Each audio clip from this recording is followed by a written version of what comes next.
महाभारत आदि पर्व अनुक्रमणिका पर्व प्रथमोध्यायः। ग्रंथ का उपक्रम। ग्रंथ में कहे हुए अधिकांश विषयों की संक्षिप्त सूची तथा इसके पाठ की महिमा। नारायणं नमस्कृत्य नरं चैव नरोत्तमं देवीं सरस्वतीं व्यासं ततो जयम् उदीरयेत्। बद्रिकाश्रम निवासी प्रसिद्ध ऋषि श्री नारायण तथा श्री नर अंतर्यामी नारायण स्वरूप भगवान श्री कृष्ण, उनके नित्य सखा नर स्वरूप नर श्रेष्ठ अर्जुन ही श्री नारायण तथा नर ऋषि हैं। उनकी लीला प्रकट करने वाली भगवती सरस्वती और उसके वक्ता महर्षि वेदव्यास को नमस्कार कर, जो आसुरी संपत्तियों का नाश करके अंतःकरण पर दैवी संपत्तियों को विजय प्राप्त कराने वाले हैं। जय अर्थात महाभारत एवं अन्य इतिहास पुराणादि का पाठ करना चाहिए। ओमकार स्वरूप भगवान वासुदेव को नमस्कार है। ओमकार स्वरूप भगवान पितामह को नमस्कार है। ओमकार स्वरूप प्रजापतियों को नमस्कार है। ओमकार स्वरूप श्री कृष्ण द्वैपायन जी को नमस्कार है। ओमकार स्वरूप सर्व विघ्न विनाशक विनायकों को भी नमस्कार है।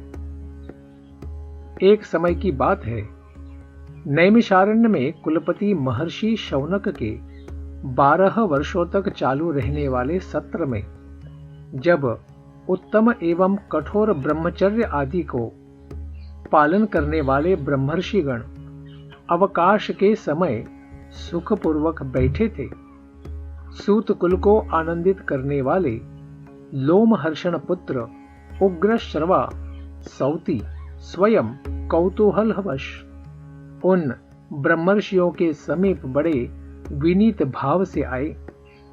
वे पुराणों के विद्वान और कथावाचक थे। उस समय नैमिषारण्य वासियों के आश्रम में पधारे हुए उन उग्र श्रवा जी को उनसे चित्र विचित्र कथाएं सुनने के लिए तब तपस्वियों ने वहीं घेर लिया। उग्र श्रवा जी ने पहले हाथ जोड़कर उन सभी मुनियों को अभिवादन किया और आप लोगों की तपस्या सुखपूर्वक बढ़ रही है ना, इस प्रकार कुशल प्रश्न किया। उन सत्पुरुषों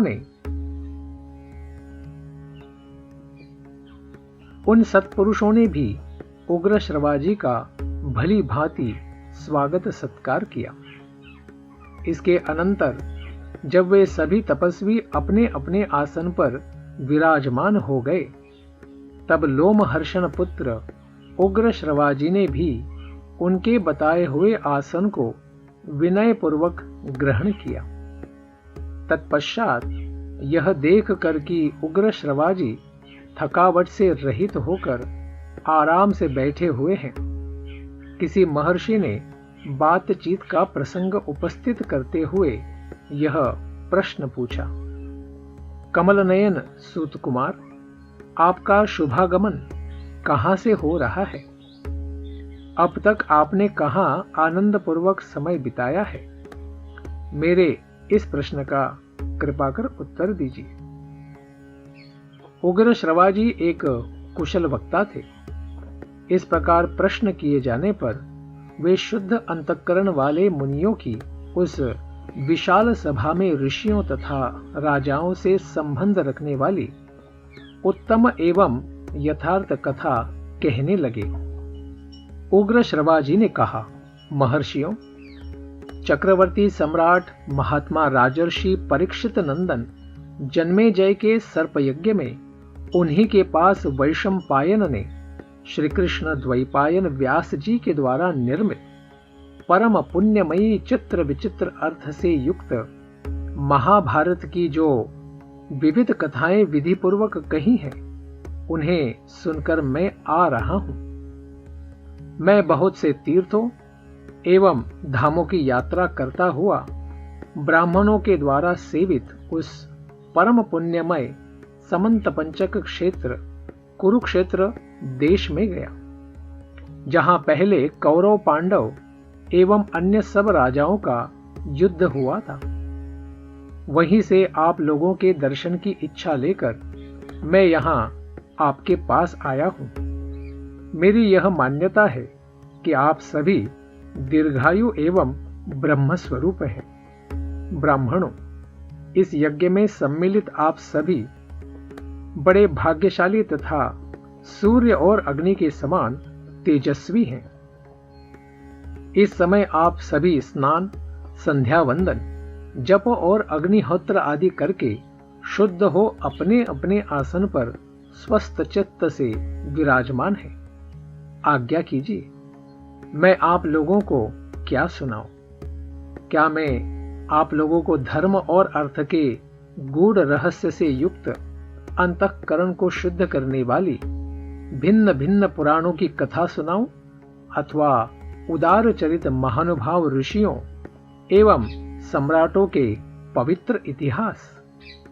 ऋषियों ने कहा, उग्र श्रवाजी, परमर्षि श्री कृष्ण द्वैपायन जी ने जिस प्राचीन इतिहास रूप पुराण का वर्णन किया है और देवताओं तथा ऋषियों ने अपने अपने लोक में श्रवण करके जिसकी भूरी भूरी प्रशंसा की है, जो आख्यानों में सर्वश्रेष्ठ है, जिसका एक एक पद, वाक्य एवं पर्व विचित्र शब्द विन्यास और रमणीय अर्थ से परिपूर्ण है, जिसमें आत्मा परमात्मा के सूक्ष्म स्वरूप का निर्णय एवं उनके अनुभव के लिए अनुकूल युक्तियां भरी हुई हैं, और जो संपूर्ण वेदों के तात्पर्यानुकूल अर्थ से अलंकृत है, उस भारत इतिहास की परम पुण्यमयी ग्रंथ के गुप्त भावों को स्पष्ट करने वाली पदों वाक्यों की व्युत्पत्ति से युक्त सब शास्त्रों के अभिप्राय के अनुकूल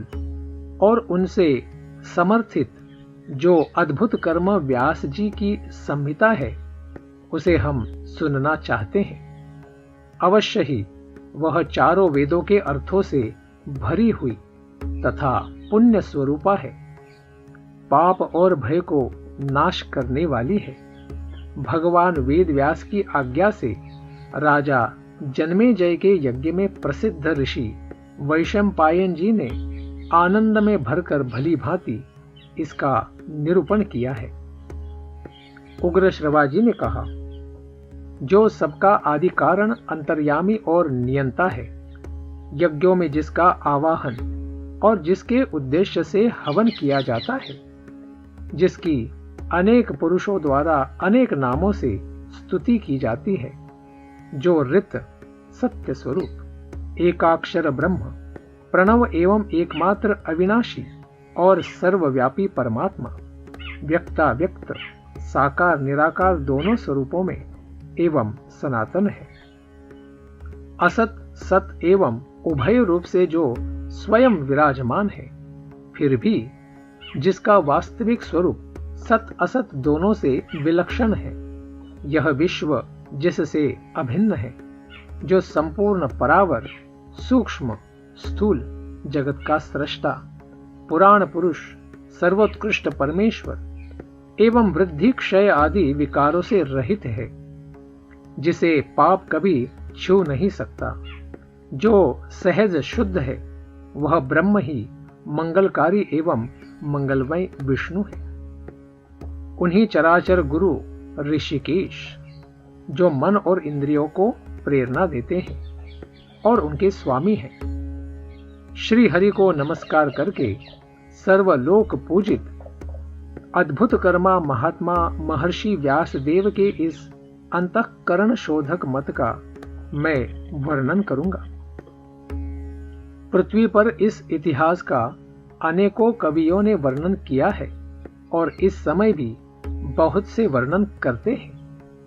इसी प्रकार अन्य कवि आगे भी इसका वर्णन करते ही रहेंगे। इस महाभारत के तीनों लोकों में एक महान ज्ञान के रूप में प्रतिष्ठा है। ब्राह्मण आदि द्विजाति संक्षेप और विस्तार दोनों ही रूपों में अध्ययन और अध्यापन की परंपरा के द्वारा इसे अपने हृदय में धारण करते हैं। यह शुभ अर्थात ललित एवं मंगलमय शब्द विन्यास से अलंकृत है तथा वैदिक, लौकिक या संस्कृत प्राकृत संकेतों से सुशोभित है। अनुष्टुप, इंद्र, वज्रा आदि नाना प्रकार के छंद भी इसमें प्रयुक्त हुए हैं। अतः यह ग्रंथ विद्वानों को बड़ा प्रिय है। हिमालय की पवित्र तलहटी में पर्वतीय गुफा के भीतर धर्मात्मा व्यास जी स्नान आदि से शरीर शुद्धि करके पवित्र होकर कुश का आसन बिछाकर बैठे थे। उस समय नियम पालन पूर्वक शांत चित्त होवे तपस्या में संलग्न थे। ध्यान योग में स्थित हो उन्होंने धर्म पूर्वक महाभारत इतिहास के स्वरूप का विचार करके ज्ञान दृष्टि द्वारा आदि से अंत तक सब कुछ प्रत्यक्ष की भांति देखा और फिर इस ग्रंथ का निर्माण किया। सृष्टि के प्रारंभ में जब यहाँ वस्तु विशेष या नाम रूप आदि का भान नहीं होता था, प्रकाश का कहीं नाम भी नहीं था, सर्वत्र अंधकार ही अंधकार छा रहा था। उस समय एक बहुत बड़ा अंड प्रकट हुआ जो संपूर्ण प्रजाओं का अविनाशी बीज था। ब्रह्मकल्प के आदि में उसी महान एवं दिव्य अंड को 4 प्रकार के प्राणी समुदाय का कारण कहा जाता है, जिसमें सत्य स्वरूप ज्योतिर्मय सनातन ब्रह्म अंतर्यामी रूप से प्रविष्ट हुए, ऐसा श्रुति वर्णन करती है। अर्थात अंतर्यामी जो ब्रह्म के कारण है, इसमें प्रविष्ट हुए। वह ब्रह्म अद्भुत, अचिंत्य, सर्वत्र समान रूप से व्याप्त, अव्यक्त, सूक्ष्म, कारण स्वरूप एवं अनिर्वचनीय है और जो कुछ सत असत रूप में उपलब्ध होता है सब वही है। उस अंड से ही प्रथम देहधारी प्रजापालक प्रभु देवगुरु पितामह ब्रह्मा तथा रुद्र, मनु, प्रजापति, परमेष्टि, प्रचेताओं के पुत्र दक्ष तथा दक्ष के 7 पुत्र क्रोध, तम, दम, विकृत, अंगिरा, कर्दम और अश्व प्रकट हुए। तत्पश्चात 21 प्रजापति, मरीचि आदि 7 ऋषि और 14 मनु पैदा हुए, जिन्होंने मत्स्य, कूर्म आदि अवतारों के रूप में सभी ऋषि मुनि जानते हैं। अप्रमेयात्मा विष्णु रूप पुरुष और उनकी विभूति रूप विश्वेदेव, आदित्य, वसु एवं अश्विनी कुमार आदि भी क्रमशः प्रकट हुए हैं। तदनंतर यक्ष, साध्य, पिशाच, गुह्यक और पितर एवं तत्वज्ञानी सदाचार परायण साधु शिरोमणि ब्रह्मर्षि गण प्रकट हुए। इसी प्रकार बहुत से राजर्षियों का प्रादुर्भाव हुआ है, जो सबके सब शौर्यादि सद्गुणों से संपन्न थे। क्रमशः उसी ब्रह्मांड से जल, द्युलोक, पृथ्वी, वायु, अंतरिक्ष और दिशाएं भी प्रकट हुई हैं। संवत्सर, ऋतु, मास, पक्ष, दिन तथा रात्रि का प्राकट्य भी क्रमशः उसी से हुआ है। इसके सिवा और भी जो कुछ लोक में देखा या सुना जाता है, वह सब उसी अंड से उत्पन्न हुआ है। यह जो कुछ भी स्थावर जंगम जगत दृष्टिगोचर होता है, वह सब प्रलय काल आने पर अपने कारण में विलीन हो जाता है।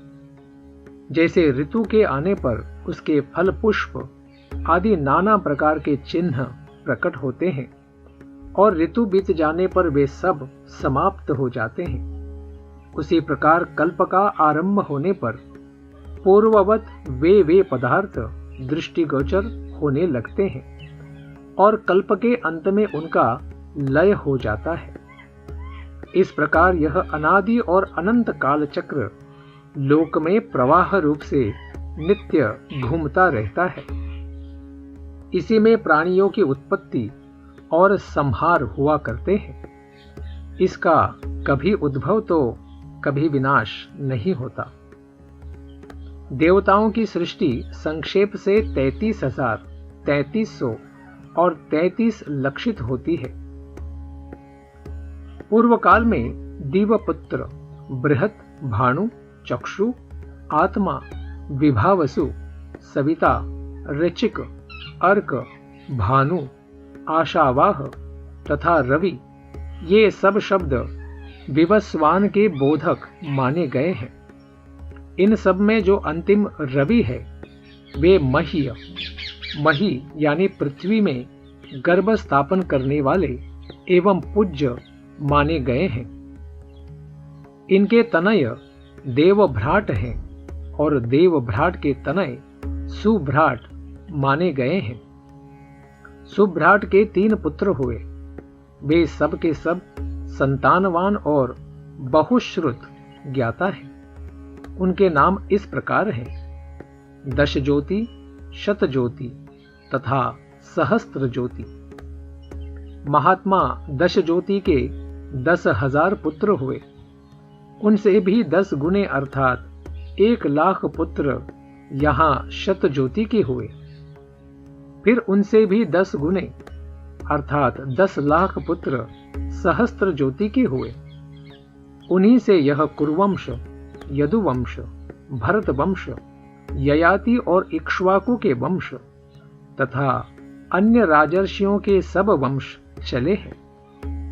प्राणियों की सृष्टि परंपरा और बहुत से वंश भी इन्हीं से प्रकट हो विस्तार को प्राप्त हुए हैं।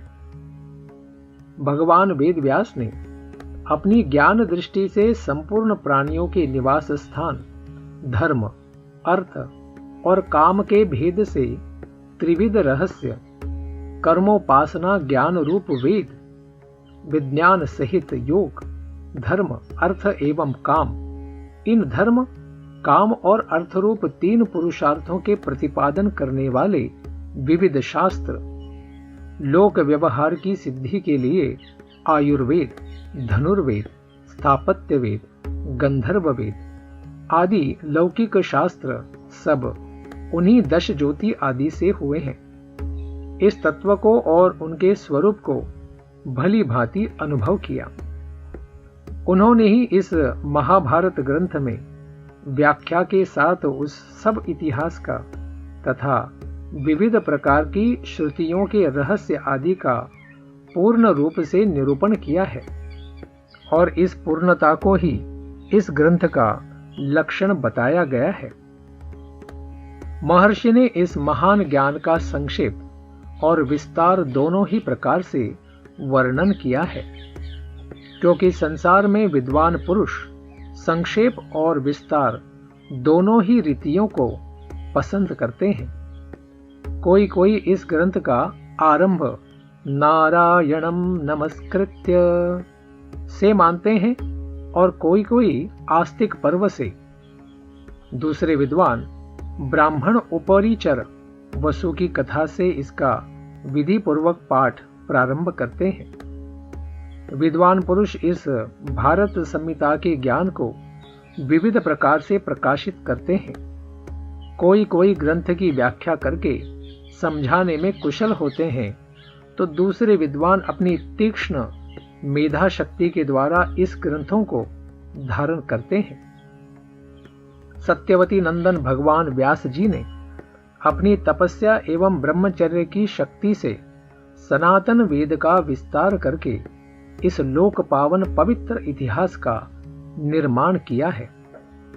प्रशस्त व्रतधारी, निग्रहानुग्रह समर्थ, सर्वज्ञ पराशर नंदन ब्रह्मर्षि श्री कृष्ण द्वैपायन जी इस इतिहास शिरोमणि महाभारत की रचना करके यह विचार करने लगे कि अब शिष्यों को इस ग्रंथ का अध्ययन कैसे कराऊं, जनता में इसका प्रचार कैसे हो। द्वैपायन ऋषि का यह विचार जानकर लोक गुरु भगवान ब्रह्मा उन महात्मा की प्रसन्नता तथा लोक कल्याण की कामना से स्वयं ही व्यास जी के आश्रम पर पधारे। व्यास जी ब्रह्मा जी को देखकर आश्चर्यचकित रह गए। उन्होंने हाथ जोड़कर प्रणाम किया और खड़े रहे। फिर सावधान होकर सब ऋषि मुनियों के साथ उन्होंने ब्रह्मा जी के लिए आसन की व्यवस्था की। जब उस श्रेष्ठ आसन पर ब्रह्मा जी विराजमान हुए, तब व्यास जी ने उनकी परिक्रमा की और ब्रह्मा जी के आसन के समीप ही विनय पूर्वक खड़े हो गए। परम श्रेष्ठी ब्रह्मा जी की आज्ञा से वे उनके आसन के पास ही बैठ गए। उस समय व्यास जी के हृदय में आनंद का समुद्र उमड़ रहा था और मुख पर मंद मंद पवित्र मुस्कान लहरा रही थी। परम तेजस्वी व्यास जी ने परमेष्टि ब्रह्मा जी से निवेदन किया, भगवान, मैंने यह संपूर्ण लोकों से अत्यंत पूजित एक महाकाव्य की रचना की है। ब्रह्मन, मैंने इस महाकाव्य में संपूर्ण वेदों का गुप्ततम रहस्य तथा अन्य सब शास्त्रों का सार संकलित करके स्थापित कर दिया है। केवल वेदों का ही नहीं, उनके अंग एवं उपनिषदों का भी इसमें विस्तार से निरूपण किया है। इस ग्रंथ में इतिहास और पुराणों का मंथन करके उनका प्रशस्त रूप प्रकट किया गया है। भूत, वर्तमान और भविष्य काल की इन तीनों संज्ञाओं का भी वर्णन हुआ है। इस ग्रंथ में बुढ़ापा, मृत्यु, भय, रोग और पदार्थों के सत्यत्व और मिथ्यात्व का विशेष रूप से निश्चय किया गया है तथा अधिकारी भेद से भिन्न भिन्न प्रकार के धर्मों एवं आश्रमों का भी लक्षण बताया गया है। ब्राह्मण, क्षत्रिय, वैश्य और शूद्र, इन चारों वर्णों के कर्तव्य का विधान, पुराणों का संपूर्ण मूल तत्व भी प्रकट हुआ है।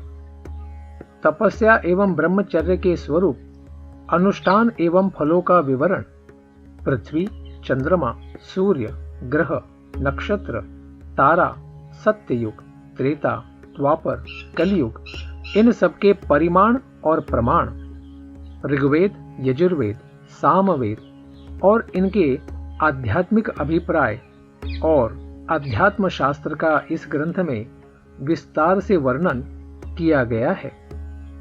न्याय, शिक्षा, चिकित्सा, दान तथा पाशुपत, अंतर्यामी की महिमा, इसका भी इसमें विशद निरूपण है। साथ ही यह भी बतलाया गया है कि देवता, मनुष्य आदि भिन्न भिन्न योनि में जन्म का कारण क्या है। लोक पावन तीर्थों, देशों, नदियों, पर्वतों, वनों और समुद्र का भी इसमें वर्णन किया गया है। दिव्य नगर एवं दुर्गों के निर्माण का कौशल तथा युद्ध की निपुणता का भी वर्णन है। भिन्न भिन्न भाषाओं और जातियों की जो विशेषताएं हैं, लोक व्यवहार की सिद्धि के लिए जो कुछ आवश्यक है तथा और भी जितने लोकोपयोगी पदार्थ हो सकते हैं, उन सबका इसमें प्रतिपादन किया गया है। परंतु मुझे इस बात की चिंता है कि पृथ्वी में इस ग्रंथ को लिख सके ऐसा कोई नहीं है। ब्रह्मा जी ने कहा, व्यास जी, संसार में विशिष्ट तपस्या और विशिष्ट कुल के कारण जितने भी श्रेष्ठ ऋषि मुनि हैं, उनमें मैं तुम्हें सर्वश्रेष्ठ समझता हूं, क्योंकि तुम जगत, जीव और ईश्वर तत्व को ज्ञान रखते हो, उसके तुम ज्ञाता हो। मैं जानता हूं कि आजीवन तुम्हारी ब्रह्मवादिनी वाणी सत्य भाषण करती रही है और तुमने अपनी रचना को काव्य कहा है, इसलिए अब यह काव्य के नाम से ही प्रसिद्ध होगी। संसार के बड़े से बड़े कवि भी इस काव्य से बढ़कर कोई रचना नहीं कर सकेंगे। ठीक वैसे ही जैसे ब्रह्मचर्य, वानप्रस्थ और सन्यास तीनों आश्रम अपनी विशेषताओं द्वारा गृहस्थाश्रम से आगे नहीं बढ़ सकते। मुनिवर, अपने काव्य को लिखवाने के लिए तुम गणेश जी का स्मरण करो। उग्र श्रवाजी कहते हैं, महात्माओं, ब्रह्मा जी व्यास जी ने इस प्रकार संभाषण करके अपने धाम ब्रह्मलोक को चले गए। निष्पाप शौनक, तदनंतर सत्यवती नंदन व्यास जी ने भगवान गणेश का स्मरण किया और स्मरण करते ही भक्त वांछा कल्पतरु विघ्नेश्वर श्री गणेश जी महाराज वहां आ गए, जहां व्यास जी विद्यमान थे। व्यास जी ने गणेश जी का बड़े आदर और प्रेम से स्वागत सत्कार किया और वे जब बैठ गए तब उनसे कहा, गणनायक, आप मेरे द्वारा निर्मित इस महाभारत ग्रंथ के लेखक बन जाइए। मैं बोलकर लिखाता जाऊंगा। मैंने मन ही मन इसकी रचना कर ली है। यह सुनकर विघ्नराज श्री गणेश जी ने कहा, व्यास जी, यदि लिखते समय क्षण भर के लिए भी मेरी लेखनी न रुके तो मैं इस ग्रंथ का लेखक बन सकता हूं। व्यास जी ने भी गणेश जी से कहा, बिना समझे किसी भी प्रसंग में एक अक्षर भी न लिखिएगा। गणेश जी ने ओम कहकर स्वीकार किया और लेखक बन गए। तब व्यास जी भी कुतूहलवश ग्रंथ में गांठ लगाने लगे। वे ऐसे ऐसे श्लोक बोल देते जिनका अर्थ बाहर से दूसरा मालूम पड़ता और भीतर कुछ और ही होता। इसके संबंध में प्रतिज्ञा पूर्वक श्री कृष्ण द्वैपायन मुनि ने यह बात कही है। इस ग्रंथ में 8800 श्लोक ऐसे हैं जिनका अर्थ मैं समझता हूं, सुखदेव समझते हैं और संजय समझते हैं या नहीं, इसमें संदेह है। मुनिवर, वे कूट श्लोक इतने गूथे हुए और गंभीरार्थक हैं कि आज भी उनका रहस्य भेदन नहीं किया जा सकता, क्योंकि उनका अर्थ भी गूढ़ है और शब्द भी योग वृत्ति और रूढ़ वृत्ति आदि रचना वैचित्र के कारण गंभीर है। स्वयं सर्वज्ञ गणेश जी इन श्लोकों का विचार करते समय क्षण भर के लिए ठहर जाते थे। इतने समय में व्यास जी भी और बहुत से श्लोकों की रचना कर लेते थे। संसारी जीव अज्ञानांधकार से अंधे होकर छटपटा रहे हैं। यह महाभारत ज्ञानांजन की शलाका लगाकर उनकी आंख खोल देता है। यह शलाका क्या है? धर्म, अर्थ, काम और मोक्ष रूप पुरुषार्थों का संक्षेप और विस्तार से वर्णन। यह न केवल अज्ञान की रतौंधी दूर करता है, प्रत्युत सूर्य के समान उदित होकर मनुष्यों की आंख के सामने का संपूर्ण अंधकार ही नष्ट कर देता है। यह भारत पुराण पूर्ण चंद्रमा के समान है, जिससे श्रुतियों की चांदनी छिटकती है और मनुष्यों की बुद्धि रूपी कुमुदिनी सदा के लिए खिल जाती है। यह भारत इतिहास एक जाज्वल्यमान दीपक है। यह मोह का अंधकार मिटाकर लोगों के अंतःकरण रूप संपूर्ण अंतरंग गृह को भली भांति ज्ञानालोक से प्रकाशित कर देता है। महाभारत वृक्ष का बीज है, संग्रहाध्याय और जड़ है पौलोम एवं आस्तिक पर्व। संभव पर्व इसके स्कंद का विस्तार है और सभा तथा अरण्य पर्व पक्षियों के रहने योग्य कोटर हैं। अरणी पर्व इस वृक्ष का ग्रंथि स्थल है। विराट और उद्योग पर्व इसका सार भाग है। भीष्म पर्व इसकी बड़ी शाखा है और द्रोण पर्व इसके पत्ते हैं। कर्ण पर्व इसके श्वेत पुष्प हैं और शल्य पर्व सुगंध। स्त्री पर्व और ऐशिक पर्व इसकी छाया है तथा शांति पर्व इसका महान फल है, अश्वमेध पर्व इसका अमृतमय रस है और आश्रम वासिक पर्व आश्रय लेकर बैठने का स्थान है। मौसल पर्व श्रुतिपुरा ऊंची ऊंची शाखाओं का अंतिम भाग है तथा सदाचार एवं विद्या से संपन्न द्विजाति इसका सेवन करते हैं। संसार में जितने भी श्रेष्ठ कवि होंगे उनके काव्य के लिए यह मूल आश्रय होगा। जैसे मेघ संपूर्ण प्राणियों के लिए जीवन दाता है, वैसे ही यह अक्षय भारत वृक्ष है। उग्र श्रवाजी कहते हैं, यह भारत एक वृक्ष है, इसके स्वादु पवित्र सरस एवं अविनाशी पुष्प तथा फल हैं, धर्म और मोक्ष। उन्हें देवता भी इस वृक्ष से अलग नहीं कर सकते। अब मैं उन्हीं का वर्णन करूंगा। पहले की बात है, शक्तिशाली धर्मात्मा श्री कृष्ण द्वैपायन व्यास जी ने अपनी माता सत्यवती और परम ज्ञानी गंगापुत्र भीष्म पितामह की आज्ञा से विचित्र वीर्य की पत्नी अंबिका आदि के गर्भ से 3 अग्नियों के समान तेजस्वी 3 कुरुवंशी पुत्र उत्पन्न किए, जिनके नाम है धृतराष्ट्र, पांडु और विदुर। इन 3 पुत्रों को जन्म देकर परम ज्ञानी व्यास जी फिर अपने आश्रम पर चले गए। जब वे तीनों पुत्र वृद्ध हो परम गति को प्राप्त हुए, तब महर्षि व्यास जी ने इस मनुष्य लोक में महाभारत का प्रवचन किया। जन्मेजय और हजारों ब्राह्मणों के प्रश्न करने पर व्यास जी ने पास ही बैठे अपने शिष्य वैशंपायन जी को आज्ञा दी कि तुम इन लोगों को महाभारत सुनाओ।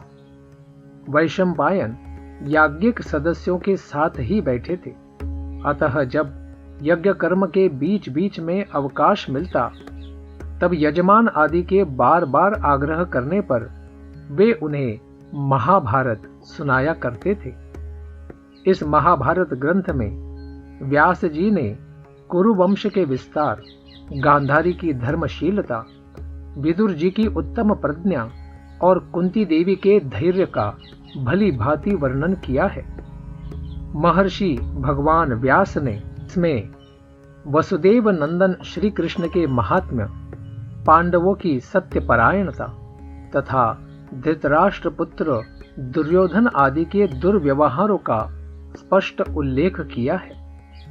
पुण्यकर्मा मानवों के उपाख्यानों सहित 1 लाख श्लोकों के इस उत्तम ग्रंथ को आद्य भारत महाभारत जानना चाहिए। तदनंतर व्यास जी ने उपाख्यान भाग को छोड़कर 24,000 श्लोकों की भारत संहिता बनाई, जिसे विद्वान पुरुष भारत कहते हैं। इसके पश्चात महर्षि ने पुनः पूर्व सहित ग्रंथ में वर्णित वृत्तांतों की अनुक्रमणिका सूची का एक संक्षिप्त अध्याय बनाया, जिसमें केवल 150 श्लोक हैं। व्यास जी ने सबसे पहले अपने पुत्र शुकदेव जी को इस महाभारत ग्रंथ का अध्ययन कराया। तदनंतर उन्होंने दूसरे सुयोग्य अधिकारी एवं अनुगत शिष्यों को इसका उपदेश दिया। तत्पश्चात भगवान व्यास जी ने 60 लाख श्लोकों की एक दूसरी संहिता बनाई। उसके 30 लाख श्लोक देवलोक में समादृत हो रहे हैं। पितृलोक में 15 लाख तथा गंधर्व लोकों में 14 लाख श्लोकों का पाठ होता है। इस मनुष्य लोक में 1 लाख श्लोकों का आद्य भारत प्रतिष्ठित है। देवर्षि नारद ने देवताओं को और असित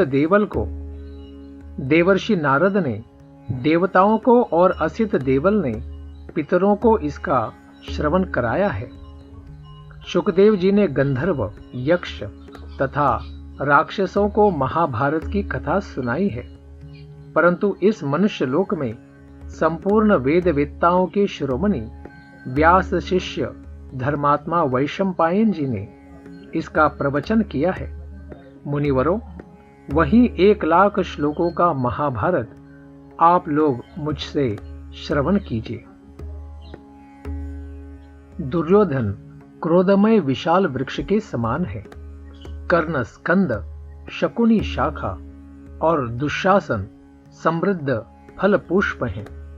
अज्ञानी राजा धृतराष्ट्र ही इसके मूल हैं। युधिष्ठिर धर्ममय विशाल वृक्ष है।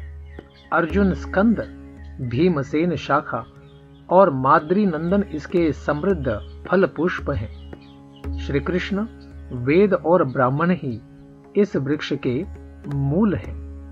महाराज पांडु अपनी बुद्धि और पराक्रम से अनेक देशों पर विजय पाकर मृगों को मारने के स्वभाव वाले होने के कारण ऋषि मुनियों के साथ वन में ही निवास करते थे।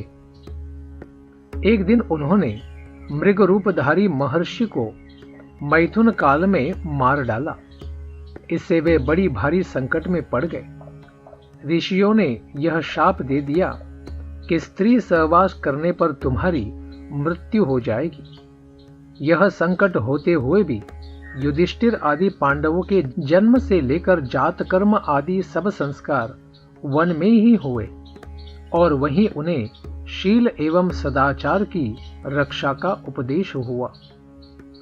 पूर्वोक्त शाप होने पर भी संतान होने के कारण यह था कि कुल धर्म की रक्षा के लिए दुर्वासा द्वारा प्राप्त हुई विद्या का आश्रय लेने के कारण पांडवों की दोनों माताओं कुंती और माद्री के समीप क्रमशः धर्म, वायु, इंद्र तथा दोनों अश्विनी कुमार इन देवताओं का आगमन संभव हो सका।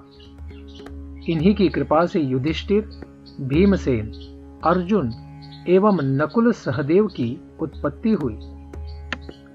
पति प्रिया कुंती ने पति के मुख से धर्म रहस्य की बातें सुनकर पुत्र पाने की इच्छा से मंत्र जप पूर्वक स्तुति द्वारा धर्म, वायु और इंद्र देवता का आवाहन किया। कुंती के उपदेश देने पर माद्री भी उस मंत्र विद्या को जान सकी और उसने संतान के लिए दोनों अश्विनी कुमारों का आवाहन किया। इस प्रकार इन पांचों देवताओं से पांडवों की उत्पत्ति हुई। पांचों पांडव अपनी दोनों माताओं द्वारा ही पाले पोसे गए। वे वनों में और महात्माओं के परम पुण्य आश्रमों में ही तपस्वी लोगों के साथ दिनों दिन बढ़ने लगे।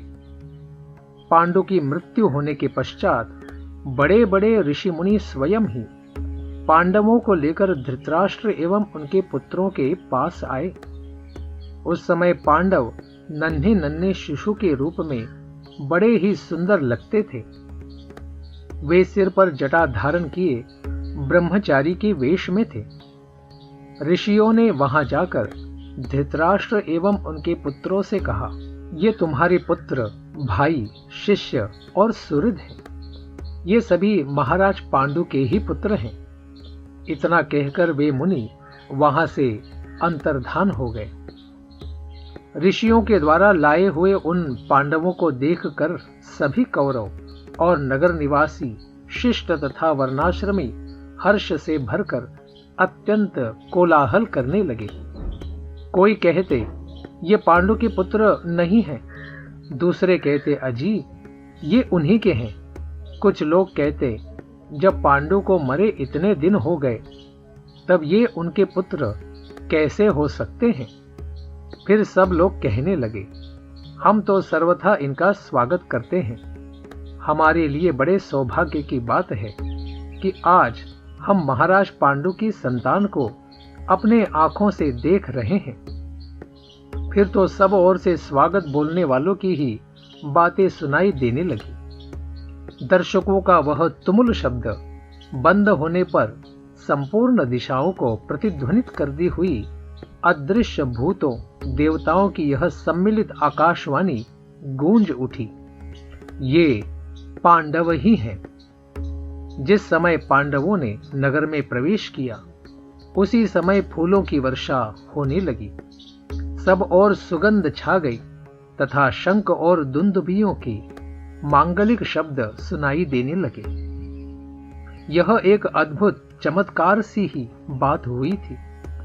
सभी नागरिक पांडवों के प्रेम से आनंद भरे ऊंचे स्वर से अभिनंदन ध्वनि करने लगे। उनका वह महान शब्द स्वर्ग लोक तक जाकर गूंज उठा, जो पांडवों की कीर्ति बढ़ाने वाला था।